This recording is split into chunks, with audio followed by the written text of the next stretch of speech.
Mark Henry back on the On Your Mark show on 105.4 RPWP, powered and sponsored by Epic Sports Apparel. Every play I compete. This is the time of the year where football is just about wrapping up, and there is a second season, an important season, in my opinion, the 7-on-7 season. It allows kids to develop the skill positions, but what things are included now the last year or so, they're including the big men, they have lineman challenges and things like that, but the bulk of it, the gist of it is passing 7-on-7. And we have one of the top organizations in the country, Champion 7v7, on the show with us today, and one of the directors, Johnathan Mumphrey. He's a coach. He's been in youth football for the longest, and now he came up with an idea a couple years ago to get involved with 7-on-7 on the national level. We're going to bring him in, tell his story, talk a little 7-on-7, and definitely about Championship 7v7 or 7-on-7. Coach Mumphrey, how you doing? I'm doing fantastic, Coach Mark. Hey, man, I appreciate you having us on. Yes, that time of the year, brother. It's time for everybody to get it and have fun. Well, I always like to start with coaches, especially my guests. A little bit of background on you, where you played ball at up to this point, and then we'll get to definitely talking about 7-on-7. Absolutely, absolutely. So, just a little bit about me. I'm a good old country boy from out of East Texas. I always tell people I'm the country city country boy you can ever find. I can do everything in the country that you can do, but I love the city. So played ball, my high school ball at Kilgore High School, and got a great opportunity with one of the greatest players and coaches ever, Coach Forrest Gregg, to play at Southern Methodist University, SMU, local here in Dallas. And so I've been here, played there, graduated there in '90. I was part of the second class back. Took on the challenge after the death penalty, and now my Mustangs are rolling. It's great to see that they're starting to put those numbers up and starting to get that national exposure again. So it's exciting to see that. It's exciting for me to go through the sacrifice and help to build that foundation. From when they used to be great to only school that's gonna ever get the death penalty. And a lot of guys, we had a lot of guys back then that top elite D1 guys, and it was a tough process in that OSWC where it was pounding ground. It ain't slanging like it is in 7-on-7. I wish I had 7-on-7 back then. Right, So right, right. that's All right, now before we get to 7-on-7, your experience at SMU, you mentioned bringing it back from the death penalty. Now, only other school that I know in college football history that had a similar case was Prairie View A&M, where they kind of lost their program and have rebounded as well. Now SMU is on the forefront, I think, of they've already brought up nationally. Their recruiting classes the last 2 or 3 years that seem to be keeping homegrown talent. So for guys that have played at SMU now, and you spoke about Mustang Pride and things that are going on the hilltop now. How does that make you guys feel? I'm sure you're in communication with former alumni, and what do you think about SMU going forward? Oh, I think it's a great program. It's a great school. I tell kids all the time, if you want one of the Harvard or Stanford education of the South, you want to go to SMU. Football is definitely the ticket in the path, but education is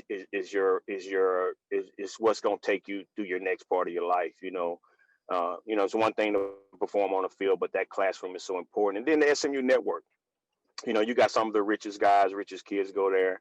But the great thing about it is your family. And, it's one thing football does. It really um, breaks barriers for a lot of people. Sports do in general, but definitely football. So we're definitely excited as alumni that what they're doing is they're really bringing it back.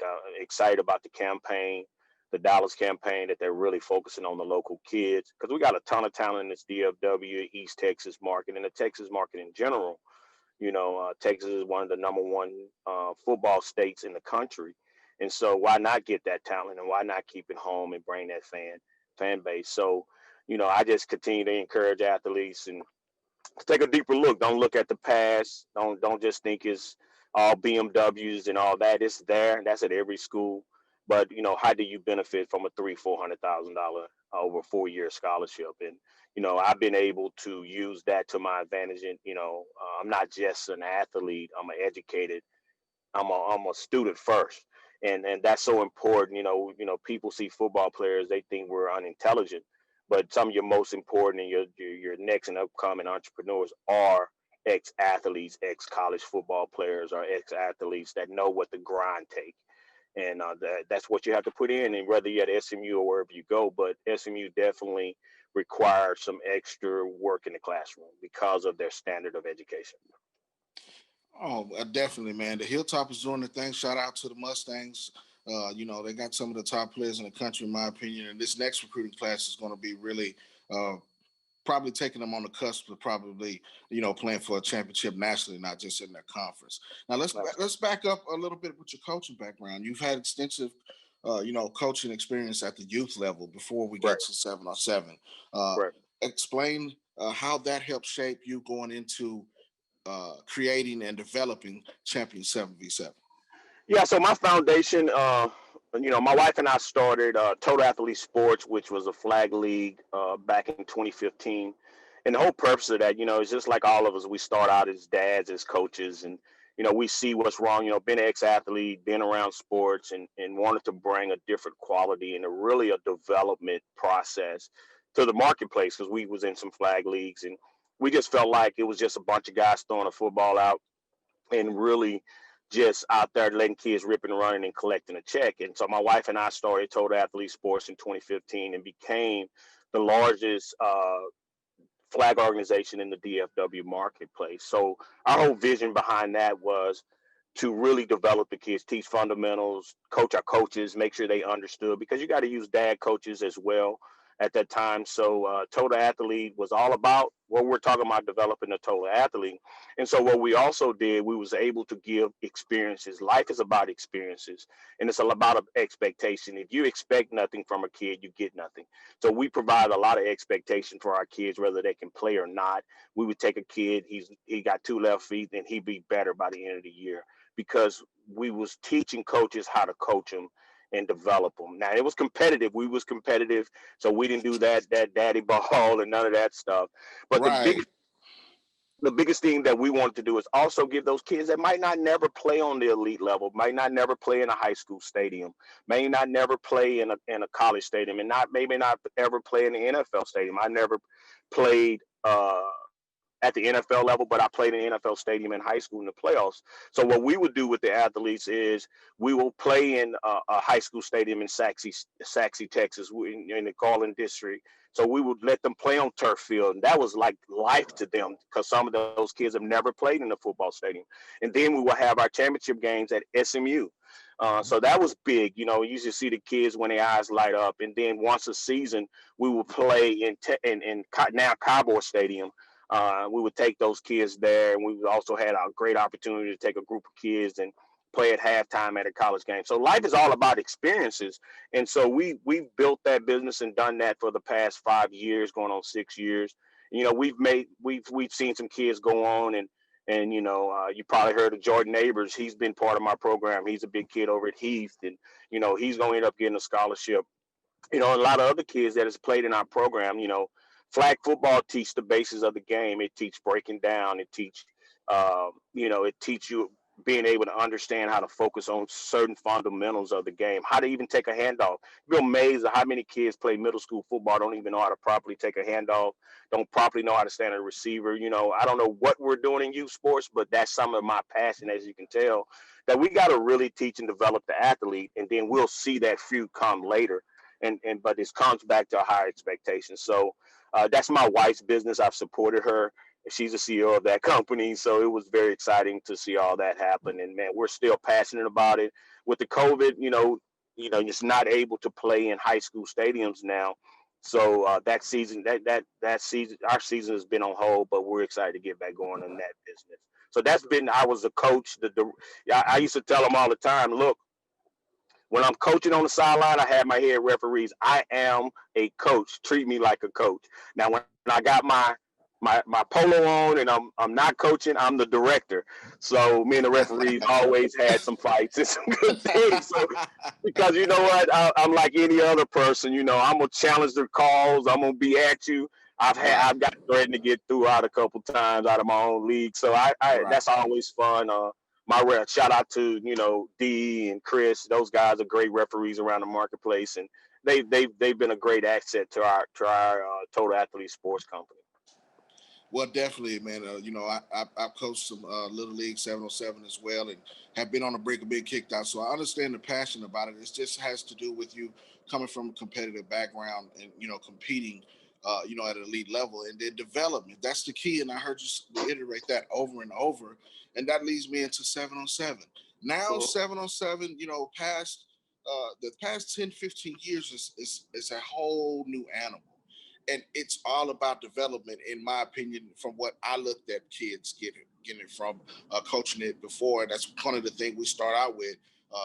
Is knowing how to warm up properly. Correct. The footwork, like you said, lining up. All of those things start at the flag level. But if you don't get that training, if you don't get that development at a young age, then when you get to middle school, and that's why you see middle school football not being as competitive at certain areas as it should be, because Correct. kids either don't get developed correctly or they don't get the proper training. But explain to me what Champion 7v7 is now, or 7 on 7, how you came up with that, and where you guys are going forward. Well, championship 7v7 is we didn't do the own. We was wanted to be a little unique.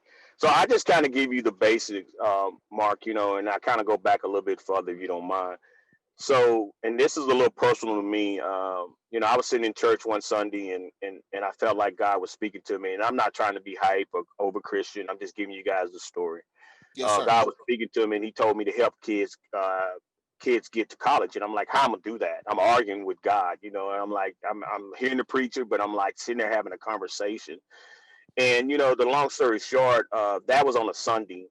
And that Wednesday, I get a call from a buddy I played ball with at SMU saying, "Hey, Mump," they call me Mump. "Hey, um, I know you be up at SMU. I got this guy here talking about 7 on 7, and I'm gonna be honest with you. I thought 7 on 7 was I didn't think it was as much development in 7 on 7 because it was just too antag as flag was breaking down and all that. So I wasn't Right. a big fan, but that's shame on me because I didn't do my research. I didn't understand that high school teams was playing, and I didn't do my research. I was only in my own little zone, so I spoke against it because I didn't have the knowledge. So I tell anybody, go get the knowledge, and before you say no, it's not worth it for the kids.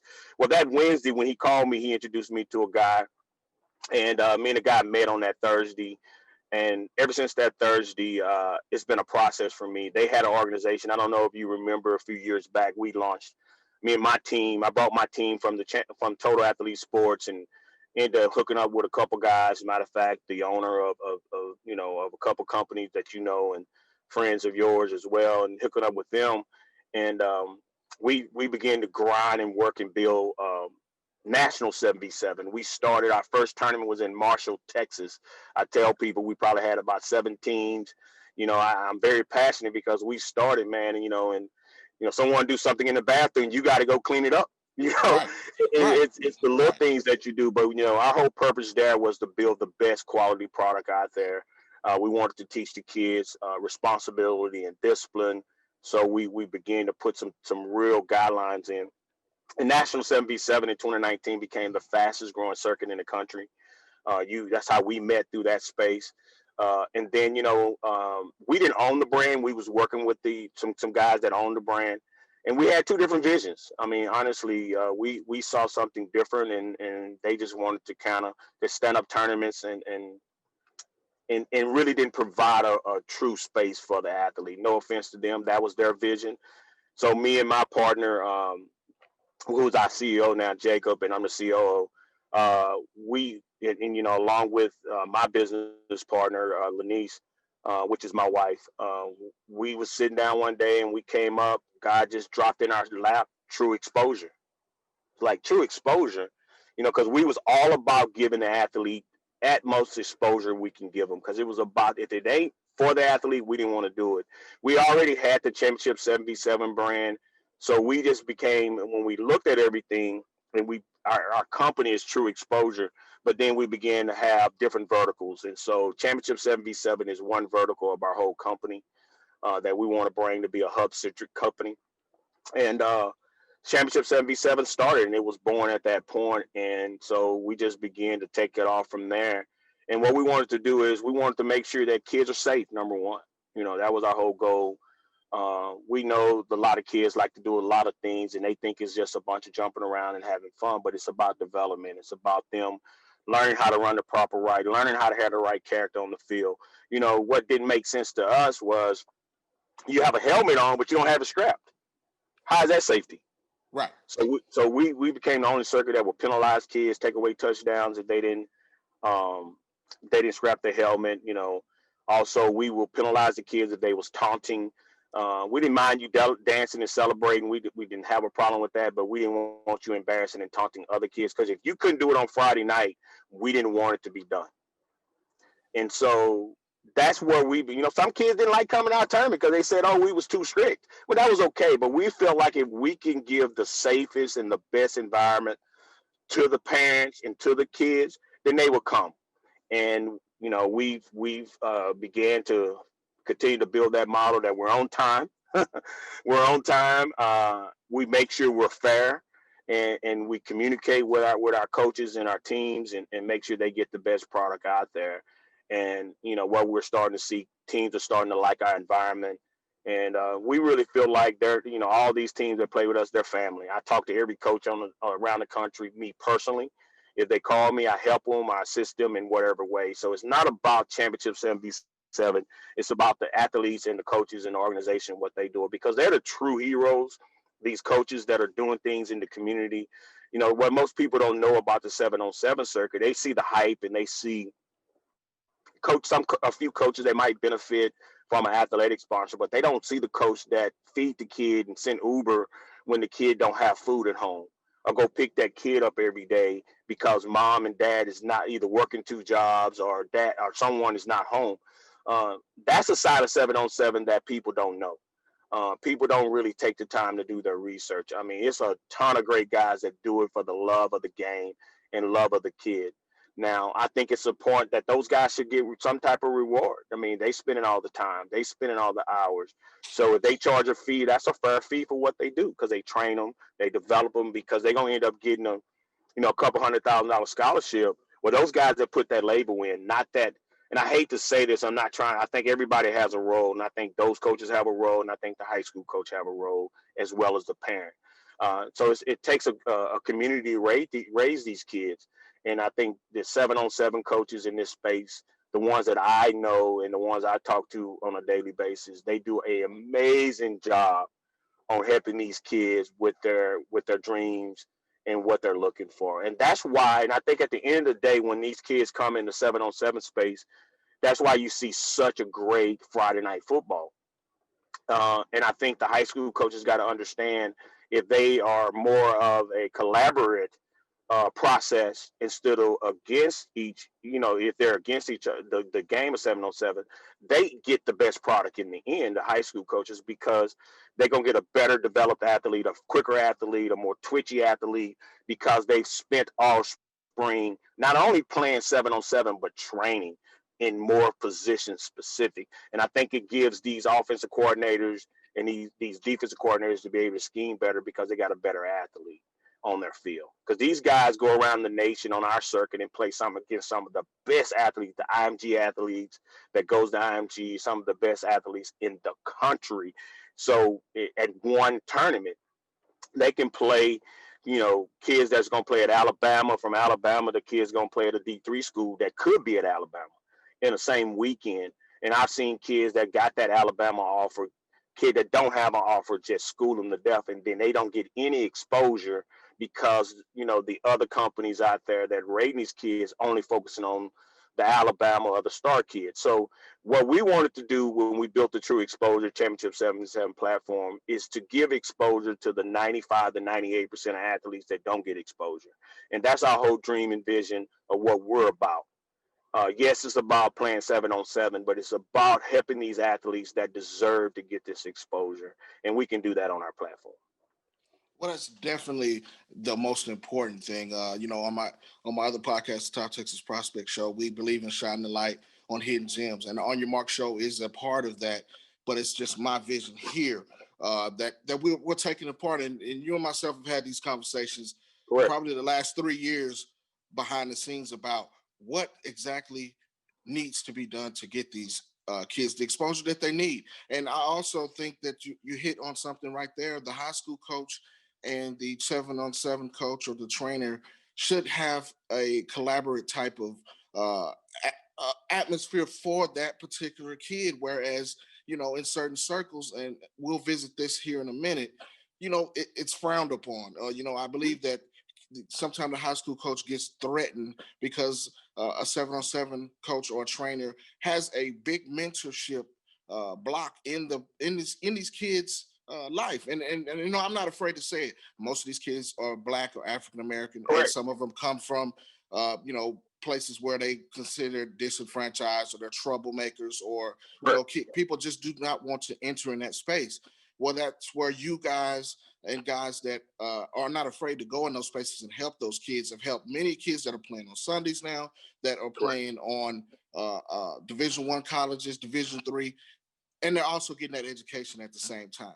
That's Correct. the platform that you want for these kids, and that's how important, in my aspect of what I see. That's what I'm all about. I want to see the kids blossom. I want to see them develop, and no name has to be said. You don't want the credit.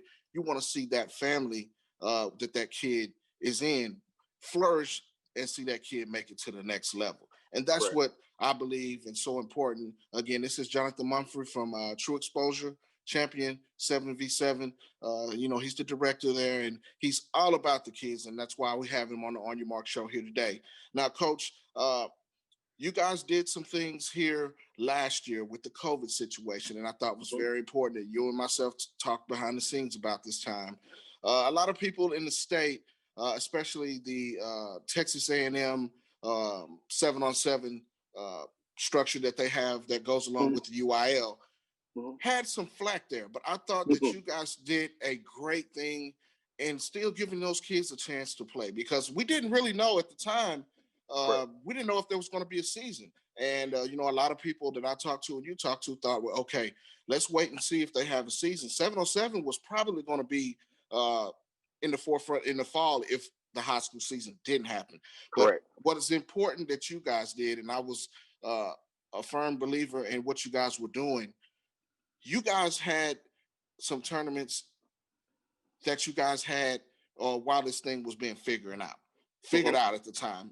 You did a couple of interviews and things like that, and you were you were backing up the kids, not just about 7-on-7. Talk about that Correct. just a little bit.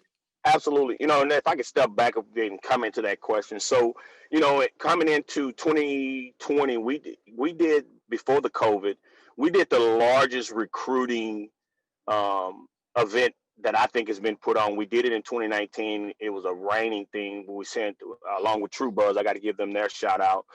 We teamed with those guys in 2019 and sent 300 athletes to TCU on a recruiting visit, unofficial recruiting visit. So you got to understand this too. There's athletes that plays in the 7-on-7 circuit would never go on a recruiting visit.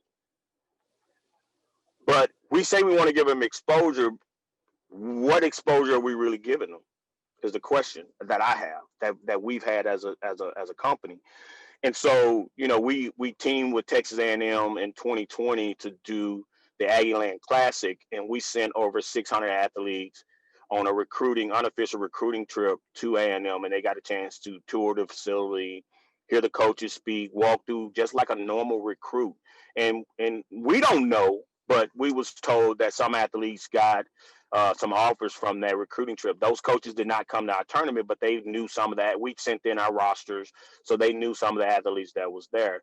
So that's our part in, it comes back to what I was telling you, what God was telling me. That's the part that I play in giving these kids, giving them opportunity to get offers. Not only just bringing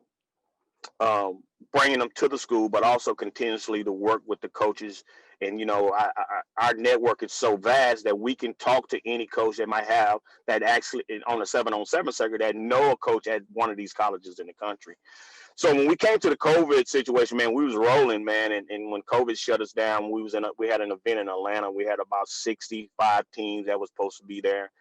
And so that event ended up getting canceled. I would never forget that day. I mean, I was like, big deal. Then the baseball canceled. Then the NASCAR canceled. And I was calling my partners. I'm like, man, I think we need to cancel this event. So we canceled, and we refunded every team every dollar. We didn't hold any dollars from any team because we felt like, hey, we don't know what those teams, it's parents that's going to lose their jobs. So a lot of those guys was helping some families that maybe need to eat at that time or pay an electric bill. So they need every dollar back. And so we refunded all their money back. So, and as COVID began to we kind of figured out what that was. We got with everybody and we was like, okay, what's the protocol? The states start to open up. 25% was the time capacity that you can be at a facility. So we was able to get with Round Rock, which is a beautiful, great facility, and as well as with Austin Tyndall and Orlando, and begin to put together a plan and strategy of how do we go through this protocol to keep everybody safe, as well as having a big enough venue. We was able to spread the athletes out so everybody wasn't on everybody. So it was a great feeling, man, to give those kids. You thought it was Christmas to see those kids out there and see the coaches and the parents. You'd be amazed. The parents was so stoked about being out there just as much as the kids. And that's another thing. People don't really think that the parents play a big role that's involved. And we try to make sure we give the parents a comfortable environment. So it was great. We had like 72 teams in Round Rock. It was a great event. Now, a lot of teams that shut down, but it was a lot of kids that did well. And then we went to Orlando. Me and my team, we flew our team. See, what people got to understand about us, we take a full team from registration to gate. We got people we hired that's on staff with us, to referees, to we got head referees. We have a director that's over the day facility, which is, we have Miss Lanice. She's our director that runs our daily operations, data operations. And then we have Jacob is being a CEO. He runs the field operations setup. And then we have Stefan Johnson, who's one of our head field guys, as well as Fox is overall our field managers. We have field managers on every field that actually deals with everything. So we try to cover every piece of the game to keep, because tensions get high when you're competing. So we always have someone there to help man that. We have police officers at every venue, armed police officers. So we don't just have some guy in a uniform saying, hey, I'm a security guard. We actually have the city sheriff department that's out there. So if you get to be too bad of an actor, we're gonna send you to the car. So, it was very exciting. But we wanted to give the kids, because they had been locked up, locked down. We wanted to give them the opportunity to play if they felt safe. Kids could wear a mask. We didn't mandate them in the middle of the game, but when they was out the game, we did have them wearing masks, and we had people checking that. So. Well, that's definitely, man, and that shows the evolution of your brand and what you're doing from when you started to now. You guys are one of the top tier organizations, in my opinion, and that's the reason I reached out to you to have you on the Oymrc show today. Now, one thing that I do know that some of the things that I've been reading and looking for Champion 7 V7 and TruXposur is you're letting the seniors come back that may not have gotten those offers this year. 2020 and 2021 kids, sometimes they have with COVID, the whole situation of recruiting has been almost to a standstill, in a sense, if you don't already have that offer or already have that exposure or limelight, in recruiting, or you don't have, kids don't have a situation where they have made a decision to commit or sign yet. Elaborate on the decision to go ahead and do that. I think that's groundbreaking. Absolutely. So it's a couple things we did this year that we are starting to recognize that 7-on-7 is really becoming more the national, I guess you can call it, I hate to put it here because we're definitely don't want it to go this way, but AAU of football, where kids can go spring. It's a lot of kids that don't play multiple sports. And so they need to be able to hone their craft and continue to develop. They do it in every sport but football. They do it in basketball, baseball, soccer, volleyball, nobody complains. But football being more controlled, and which I didn't answer, let me answer your other question. You talked about us, we got asked to put on the Texas high school 7-on-7 event and do it. I didn't get a chance to answer that. The sad thing about that is, we took a beating for that. And we got asked by high school coaches because they saw the professionalism and the quality of events we ran. And they was like, hey, can you guys do it so these kids can continue to get work? And we was like, absolutely. And, we reached out to the Coaches Association, never heard back from them. We reached out 1,000 times, and all of a sudden they just started blasting us. Not one time did they return a call, not one time did they discuss with us or anything. They threatened the cities. It really was you saw it was about them and their money in their pocketbook. It wasn't about the athletes. And they can say that it was protecting them from COVID, but you know, at that time, the kids wasn't really acquiring COVID as they are now, not as much. So, we took a beating. I mean, people called us money grabbers. They called us everything. And I did do some interviews, but we held our integrity. We never blasted them. We never did anything because we really feel like, as Michelle Obama said, they go low, you go high. We want to be a partnership with the Coaches Association. We're not a competitor. We didn't want that game. We could start our own game if we wanted to.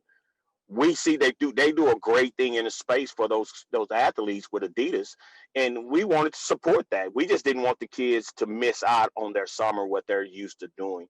And so that's why we stepped in it. It was nothing that we wanted to start. That is not our lane in Texas. And so we couldn't voice that to someone clearly that they can see what we're doing and know our heart. But the people that knew our heart knew where we was coming from. So I wanted to answer that, if you don't mind. Yeah, no problem. Yes, sir. I don't know if I'm you glad want to you share broke it. it down.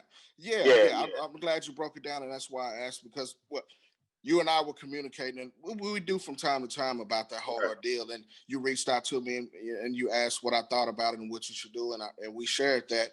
And I thought that you guys stood your ground and did a wonderful job. And I know your heart, and I know exactly what you guys do over there, and it's the reason I brought you on the show today, leading up to an event you have coming up, and we'll talk about that shortly.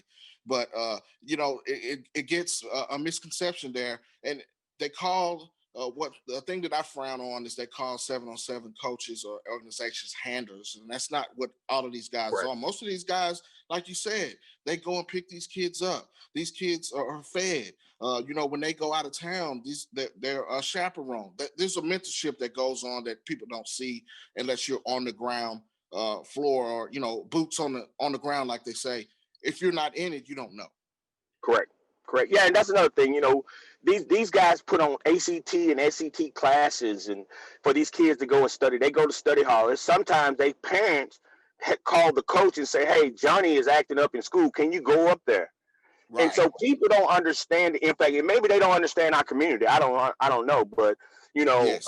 But it ain't just our community; it's in other communities. One thing about sports is when you're in that coach's role, you become a parent.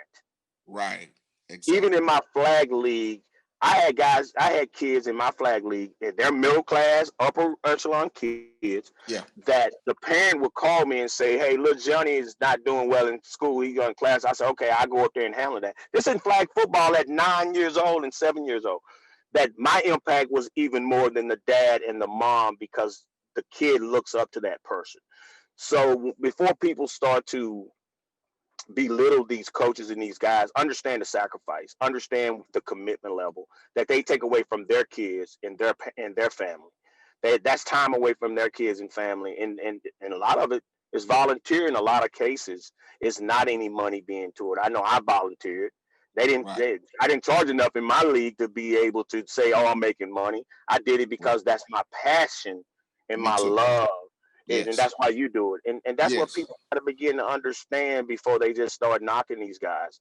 And if they build a brand that warrants that companies want to come in and pay them $1 or $2, then so be it. But they put in the grind. They was doing the things when nobody else was there, picking up little Johnny, when little Bob, when nobody didn't think he was an athlete.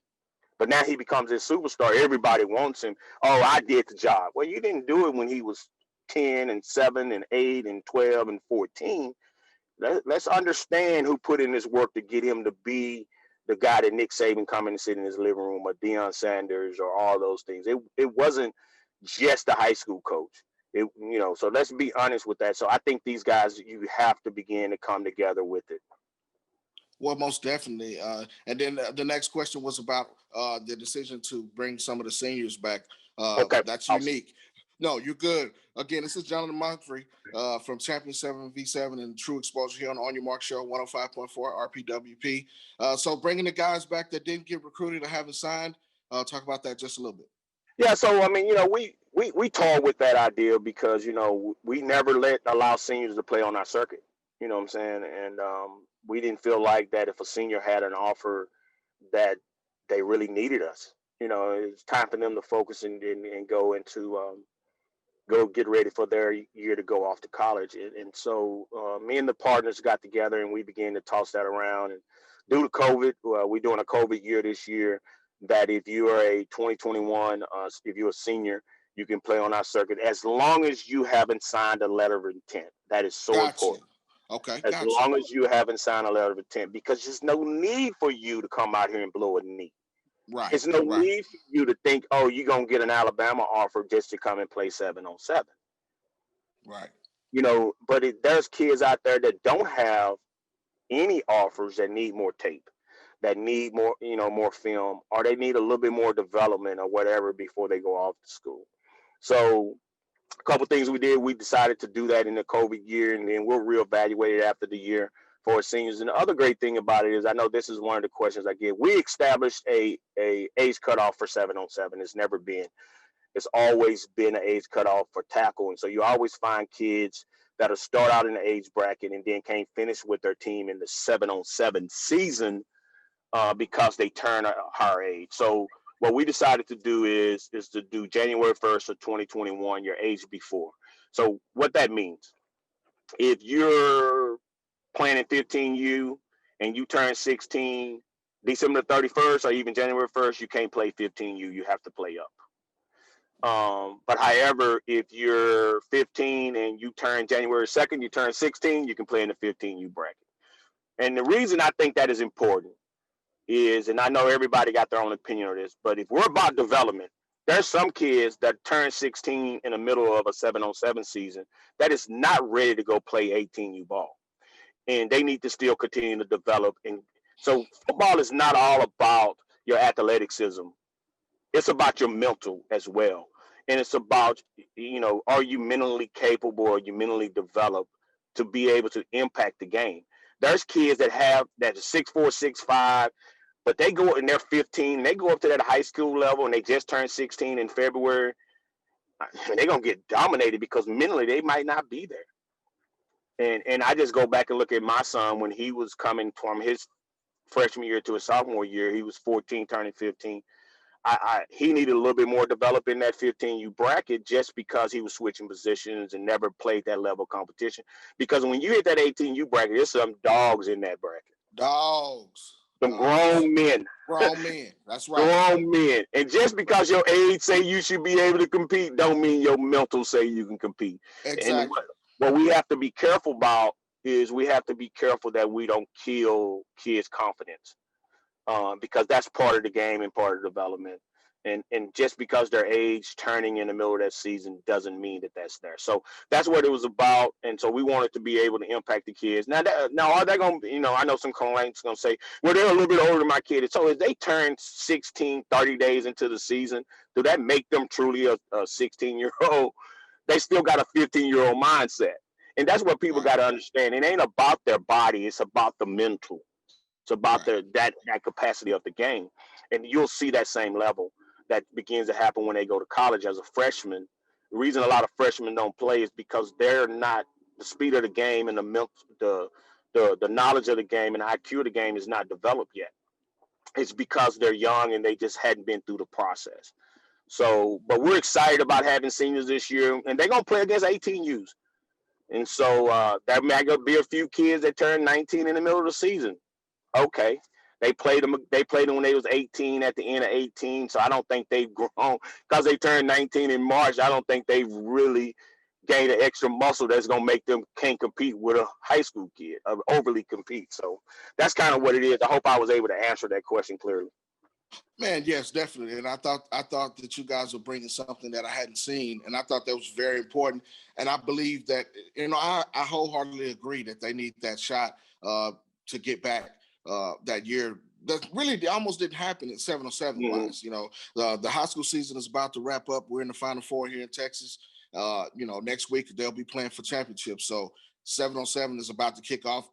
practices has already started. Of course, the teams are being built. All of this stuff is about to happen within the next 2 weeks. And before we get out of here, you got an event that's coming up here. And go ahead and shed some light on that. It's going to be jumping off in the DFW area. First event coming up, Right. Champion 7v7. You guys are putting it on. Tell me about it. Yeah, so I mean, they can find everything about us at championship7v7.com. We got to kick off in the D. We wanted to kick off in the D, and we call it Dallas. In Dallas. So that's January 23rd, 24th at Carpenter Park in Plano. We'll be playing on turf there. We got teams coming in from Chicago, New York, Florida, St. Louis. So if you want to compete, you want to get something to compete, best competitive talent kicking off. Come out and get involved with us on January 23rd, 24th at Carpenter Park. So we're excited about that. So we roll from there. Then we go to Jacksonville. Then we come back to San Antonio. So, man, we have a total of 40 events on our schedule, and we have, 18 of them are affiliate events. And everything is about this, Mark. We believe this. It's all about giving back. A couple things we do that's different. We charge $650 a team. But we have a multi-team discount, and that takes more off of the team because we want to be able to give that organization, help them maintain that organization. So we didn't want to overcharge teams for what we put on. Now we put on a great event. We have 3 refs to every field, but we'll be rolling across the nation with 22 sponsored Championship 7v7 events. So we'll live on the weekend on the plane. So with our team. So we go from there, we go to Jacksonville, then we go to come back to San Antonio, Texas, then Orlando. Then we're going to end up at the Battle Royale in Tampa, which I think is going to be a 100-team event. Everybody, hey, if you want to say you're the number 1 team in the country, I don't care where you are, you want to be at the Battle Royale, just call me, hit me up. We'll be able to, if you can't qualify, we do qualified bids, and what that means. First place team get a paid bid. We pay for your entry fee. Okay. We're the only circuit in the country that will pay for, if you win one of our qualified bids, we will pay for your entry fee in the national championship. You just got to get there. From 2 through 4, then you just have to pay for your entry fee. And, we want the best teams in the country to be at that event. Last year, 18U happened and during COVID. Our 18U was won by Fast Houston, a local Texas team. Coach Rowe came out and brought some dogs, and, it was kids there from IMG with his team. No doubt. 15U Team Tampa won that bracket. They beat Boom, which if you know Boom, they're one of the big national yes, teams. Sir. Yep. Then 14U Boom won it. They beat Team Tampa, who was the reigning national championships. And the 10U, I think the 12U bracket, 10U bracket was SOP. They're out of Orlando. So, we had some great competition there, man. What I want to bring to the light is you should have saw these 10 and 12-year-olds slanging that rock, bro. And, I tell people all the time, that's what I'm passionate about. We're more of a youth organization. We love to see these young guys out there throwing the rock. When we was in Texas at the Texas Showdown, that was literally 9-year teams, and they was dropping dimes. And so come out and watch some good football. We're going to have a great year. We're going to have fun. If you need anything, we're here to help you. We do provide some things. And so that's kind of what's going on, Mark. All right. Before we get out of here, Coach, let everybody know where they can find you, the website, social media, if they want to reach out to you, any teams that don't know where to find out, where to register for these tournaments. Absolutely. So I appreciate you having us. So just to wrap it up, guys, just to tell you about TruXposur. TruXposur is all about exposing the 95 to 98% of kids. We're going to be rolling out a whole platform from our sports tech side, from combines to camps, to a lot of other cool things that's going to help to bring exposure to your athletes. So stay tuned. You can follow us at TruXposur, drop the E's. You can follow us at Championship 7v7. You can follow us at TruXposur M, which is the media. On Instagram, you can follow us at Championship 7v7 and TruXposur _ as well as on Facebook. And, all those, we definitely have TruXposur.com and Championship7v7.com. But guys, remember what our goal is. We love 7-on-7, but our goal is to bring exposure for the athlete to get to their goals. And we want to put the power back into the kids and the parent hand. We're going to drop some other cool things that I don't think nobody's doing in the space. And so we're looking forward to it. It's going to be a great year, but, it's a lot of things coming. We want to be, our company is hub centric. We want the athlete to be able to come to our platform, Mark, and they can get everything they want and everything they need, all the way to we'll be working directly with colleges to help get their information in their hands. The athlete be able to control what information they want to get out. So it's a lot of cool things that we're doing. One thing I tell you guys, and I want you guys to mark me on this, you will know who TruXposur is in the next 2 to 3 years. You should probably see our scouts. Shout out to R.L. Martin and Mike Marsh. They're doing a great job. You see them on Friday nights. They will be in Waco this weekend covering that game. And our scout, Brian Smith, in Florida. He does a great job down there in Florida. So we just continuously to expand and grow. But one thing as a company, we're not just a 7-on-7 company. We're about exposing the athlete. But Championship 7v7 is a great product, and we love it, and we're thankful for all the teams and organizations that support us and come and join our events and continue to follow us. If you look at schedules drop, Mark, you'll see 3 or 4 of our events. Guys don't just come to one of our events, they come to 3 or 4. And we're excited about that. And we take that with pride, and we bust our butt to make it happen. So we got some other cool things that we'll be doing. You probably see the Power by Yoke. Yoke is a great nutrition company that helps athletes to gain lean muscle tissue. You'll see them. They'll be sponsoring. Yoke will sponsor our whole circuit, Championship 7v7 circuit. They're our title sponsor this year. So we'll have Yoke MVP at all of our tournaments. So come get your Yoke MVP and begin to become known nationally through Yoke as well. So if athletes want to begin to try that product, they can reach out to us and things of that nature. So we really appreciate you, man. I mean, I was a little nervous in the beginning, but you got me talking, so that's all it takes. I love it. I hope I was able to, share a little bit of light on who we are and what we do. Most definitely, Coach. I appreciate you for coming on, and it's been a long time coming. We've been talking behind the scenes probably for about 3 years about different things, and it is a godsend in my opinion. And we talk about this all the time between you and myself. I appreciate you coming on the On Your Mark show. We're going to take a quick break, and we'll be right back with the next segment.